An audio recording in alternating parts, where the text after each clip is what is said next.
अरे भाई, मेरे खाते से सारे पैसे कट गए। मेरी साल भर की कमाई थी वो। बेटा, मुझे ये ओटीपी नहीं समझता। तुम जैसा कहते हो मैं कर देती हूँ।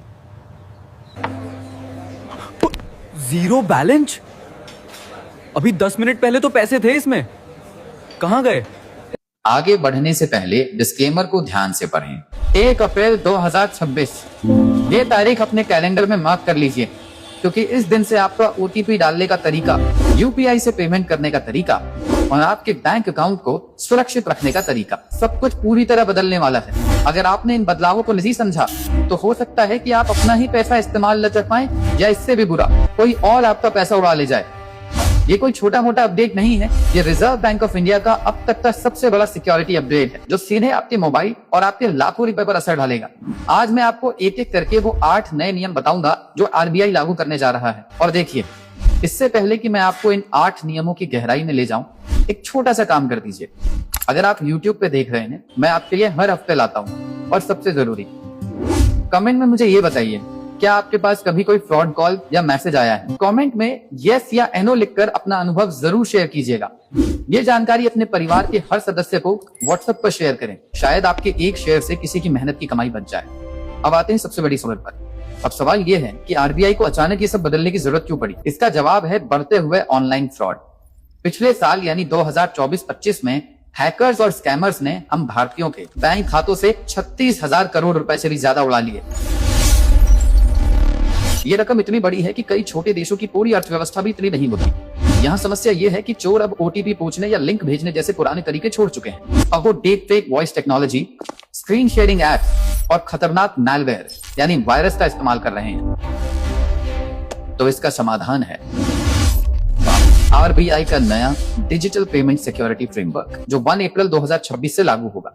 चलिए एक एक करके इसके 8 बड़े नियमों को समझते हैं।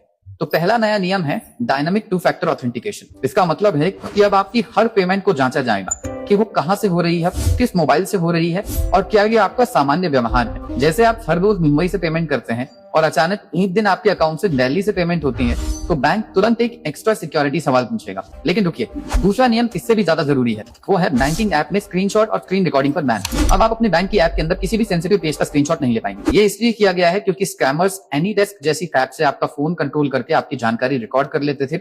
अब ये पूरी तरह बंद हो जाएगा। अब जो मैं बताने वाला हूँ वो रात में आपके पैसे की पूरी गारंटी लेगा। तीसरा नियम है नाइट टाइम ट्रांजैक्शन लॉक। अब आपको अपनी बैंकिंग ऐप में एक नया ऑप्शन मिलेगा, जिससे आप रात 11 बजे से सुबह 6 बजे तक के लिए सभी बड़े पेमेंट्स को लॉक कर सकेंगे। ज्यादातर फ्रॉड आधी रात में होते हैं, जब आप सो रहे होते हैं। इस लॉक के बाद अगर कोई चोर आपका पासवर्ड जान भी जाए तो भी वो पैसे नहीं निकाल पाएगा।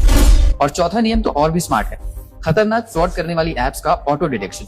अगर आपके फोन में कोई भी फ्रॉड करने वाली या जासूसी करने वाली एप्स मौजूद है, तो आपकी बैंकिंग ऐप खुलेगी ही नहीं, वो बंद हो जाएगी और आपको पहले उस खतरनाक ऐप को डिलीट करने के लिए कहेगी। ये आपके फोन के लिए एक चौकीदार की तरह काम करेगा। यहाँ वो गलती है जो अब तक होती आ रही थी, जिसे आरबीआई अब सुधार रहा है। पांचवा नियम है ओटीपी सिस्टम में सबसे बड़ा बदलाव। अब एसएमएस पर आने वाली ओटीपी धीरे धीरे बंद हो जाएंगी। ओटीपी अब आपको सीधे आपकी बैंक की सेफ के अंदर ही मिलेगा, जो पूरी तरह एन्क्रिप्टेड यानी गुप्त भाषा में होगा। स्कैमर्स आपके एसएमएस को हैक करके ओटीपी चुरा लेते थे, लेकिन ऐप के अंदर से ओटीपी चुराना लगभग नामुमकिन है। अब सवाल है कि अगर कोई पेमेंट अजीब या अलग हो तो क्या होगा? यहीं पर छठा नियम काम आता है, असामान्य पेमेंट के लिए एक्स्ट्रा सवाल। मान लीजिए आप हमेशा 2-4 हजार की पेमेंट करते हैं और अचानक 50,000 की पेमेंट करने लगे, तो ऐप आपसे पिन या ओटीपी के अलावा एक और सवाल पूछ सकती है, जैसे आपकी माँ का नाम क्या है या आपके पहले स्कूल का नाम क्या था। इससे फ्रॉड करने वाले वहीं फंस जाएंगे। सातवां नियम भविष्य की टेक्नोलॉजी पर आधारित है। इसे कहते हैं बिहेवियर बायोमेट्रिक्स। ये बहुत दिलचस्प है। आपकी ऐप ये सीखना शुरू कर देगी कि आप टाइप कैसे करते हैं, आपकी टाइपिंग स्पीड क्या है, आप स्क्रीन पर उंगली कैसे घुमाते हैं। जैसे हर इंसान की लिखावट अलग होती है, वैसे ही फोन चलाने का तरीका भी अलग होता है। अगर कोई और आपका फोन इस्तेमाल करेगा तो ऐप इस पैटर्न के बदलाव को पकड़ लेगी और ट्रांजैक्शंस ब्लॉक कर देगी। और आखिरी 8वां नियम है बड़े ट्रांजैक्शंस के लिए आधार बायोमेट्रिक। अगर आप कोई बहुत बड़ी रकम जैसे 5 लाख या 10 लाख ट्रांसफर कर रहे हैं, तो हो सकता है कि ऐप आपसे आपका आधार लिंक फिंगरप्रिंट या फेस स्कैन मांगे। इसके बिना पेमेंट होगी ही नहीं। ये बड़े फ्रॉड्स को रोकने के लिए एक बहुत मजबूत कदम है। तो मेरे प्यारे दोस्तों, आज हमने जाना आरबीआई के उन 8 नए और शक्तिशाली नियमों के बारे में, जो 1 अप्रैल 2026 से आपके ऑनलाइन बैंकिंग अनुभव को हमेशा के लिए बदल देंगे। अब आपको बस 2 काम करने हैं। पहला, इस जानकारी को याद रखना है और दूसरा, अपने फोन से हर गैर जरूरी और अनजान अफवाह को आज ही डिलीट करना है। कमेंट में बताइए कि इन 8 नियमों में से आपको सबसे दमदार नियम कौन सा लगा। वीडियो को लाइक करें अगर आपको ये जानकारी वाकई काम की लगी। याद रखिए, जानकारी ही आपका सबसे बड़ा हथियार है। सतर्क रहें, सुरक्षित रहें